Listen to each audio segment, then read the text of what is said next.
conference, or I need this, or what about that. The scouts should be working through their patrol leader or up to their scoutmaster. If it's I need a conference, it should be straight to that scoutmaster. If parents asking us, we're going to say, okay, maybe you can come ask us.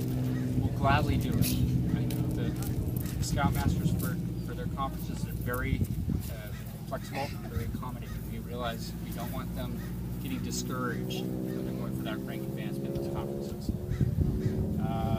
I'll say in a minute what a Scoutmaster conference is and how you go up and rank. Okay, so the last thing that's actually on my point is, so when can family and siblings attend a camp out? We do have some family camps a year. Surf camp, we have Joshua Tree coming up in March. That's an open family camp. So we try to keep these. Now, nothing in the BSA is a closed event, right? Nothing within BSA guidelines can be a totally closed event. There are events that we like to be able to get the boys out, detached, kind of get them working on their own, forming within their patrol, and that's sometimes hard to do. If there's concerns or parental-wise, we want the parents to come talk to us. If it's things where they need to come in or they're concerned with medical issues, we work with that. And then they're always welcoming and trying to get parents into training to be an assistant scoutmaster and jump into the program that way. And there's just some things that, cautions that we really want to go through on that. And it's like making sure that they're not overdoing things. That's the hardest part as a parent, is not to go over and do it. And that's the biggest thing on the campus. So there are some specific wide open family camps. Other ones, it's come talk to us if there's major concerns. We really do want the boys working as a patrol. And then there's also other ones that we get limited on how many adults we can have, like backpacks and stuff. So typically it's the train leaders that we need to make sure are going on those.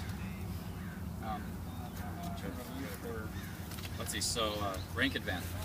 So your scout is now scout rank. That's what he is when he first comes into the troop. And there's tenderfoot, second class, and first class. So that is the new scout program.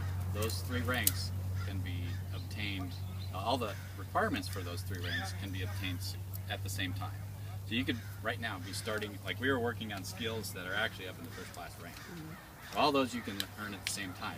Now, as far as the Scoutmaster Conference and the Board of Review, for each of those three ranks up to first class, they have to be sequential. You have to go become a tenderfoot first, and then second class and first class. But as far as the requirements, you can earn those at any time. The Scoutmaster, the way a Scout goes up in rank is, I don't have a Scout handbook. I should have a Scout handbook, but in the back of the Scout handbook is all the rank requirements, and it's basically a page or two for each rank, and it shows every requirement in there, and for each rank, and so you have to have a signed off on all those requirements, which include for the lower ranks more skills oriented, first aid, swimming, tenting, that kind of stuff. Some of the stuff that we were training here on ropes and things like that. All those skills are signed off by a senior scout. It's not even signed off by the scoutmaster. Then the scout, when he's done with all the skills training and done all the requirements as far as learning, he needs to schedule a Scoutmaster conference. And that's where he, as a new scout, will contact either Brian Ruiz, the guy who was right here, or Eric, who's off. Eric Polchek is our other FCE Scoutmaster, or new Scoutmaster. So those are the two guys that will do all the Scoutmaster conferences for your sons all the way up to first class. Okay, so those are two important names to know if you wanted to jot a couple important names to know. Then after he has a Scoutmaster conference, which I'll tell you what that is in just a minute, they request a border review from the parent who is our border review coordinator, and a border review is the last step to get your rank advancement. Once the border review has approved the scout, he is the rank that he's earning. So at that point, that's when he's officially the official date that he's the next rank that he's trying to obtain. Matt, do you want to go over how because there's an actual email address on the troop website to email the board of review. Yeah, that's right. There's okay. BOR at troop 636. We always tell them that at the Scoutmaster conference. Okay, all right. I actually write the lady's name, who they need to contact in their book. That's what I do. Yeah, you can go BOR at. What is the Scoutmaster Conference? It's a discussion with the Scoutmaster or Assistant Scoutmaster for new scouts and the boy one-on-one. There has to be other people around, or YPT dictates that there's 3 people Parents allowed? currently, 2 adults currently. Are the parents allowed? The parents of the Parents boys? do not sit in the Scoutmaster conference. No. But they can be by They- within sight, and that's our 2D leadership. So you can see it, you just don't hear the conversation. You do it. We'll do them at Starbucks. I do all mine on my front porch, and usually the parents are either taking a walk around the neighborhood, or they're sitting in their car, or whatever. I do as Scoutmaster. I do the higher ranks. I do from first class on up to Eagle, and then some of those duties will transfer to Brian as he transitions to the Scoutmaster. But a Scoutmaster conference is really a one-on-one discussion with the Scout, learning how to interact with another adult, and in a positive way, in a mentorship kind of way. And we're just checking to make sure they're thinking about the troop right, or we get the suggestions from them about how the troop could be better, if they're doing well in their patrol.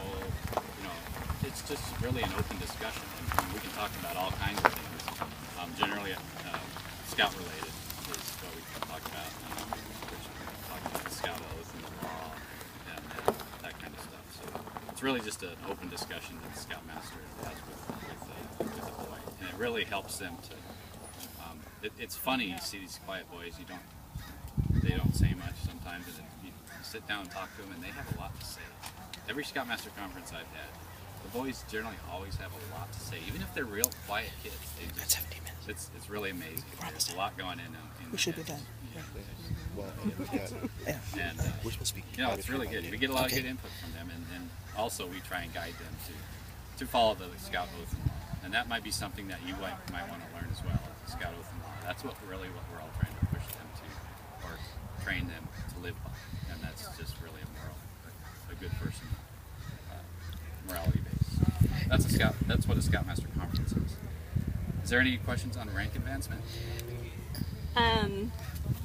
In terms of the border review, if you want to participate, but your son is... Oh, what's the board of review? Yeah, you can't Well, sit on... Right. But can you do that night the other children? Yes. And Yes, to see please if do your that. son... And that's the best way to kind of get involved, Okay. because you'll have some other people on the border review. Border review for Volunteer. Okay. them. I'm going to Woodbash. That border review. This is our next committee chair right here. Right. With that, with the boards,